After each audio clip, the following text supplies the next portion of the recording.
Another potential campaign problem is looming tonight for the Conservatives. A scrutineer working the 2004 provincial election says some of his colleagues at a polling station wanted the Tories to win the riding. As Brian Labby reports, there are more concerns tonight about partisan politics playing an influential role at polling stations. It's what happened at a Calgary polling station that's caused so much concern for Nihit Nenshi. It was election night 2004 when he worked as a scrutineer in the riding of Calgary-McCall.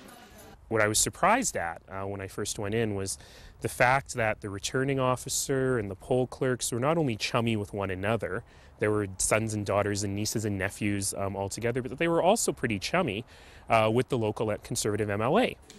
So chummy, says Nenshi, that the local MLA, Shiraz Sharif, even delivered food, donuts for Sharif's own volunteers and the polling clerks. Nenshi says he felt even more uncomfortable once the vote counting started. The poll clerks who were doing the counting were actually visibly upset that their friend, the MLA, wasn't doing well.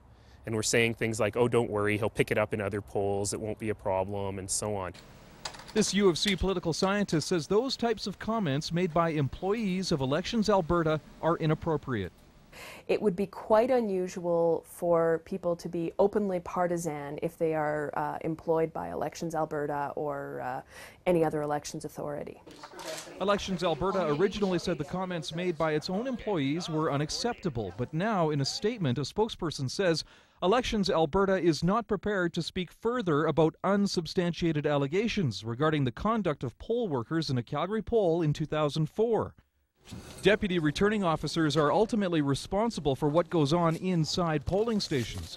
Recent CBC reports reveal a close connection between the Conservative Party and those running the elections. For his part, Shiraz Sharif did not return our phone calls. He is seeking re-election in Calgary-McCall, and the returning officer will once again be overseeing the vote on March 3rd. Brian Labby, CBC News, Calgary.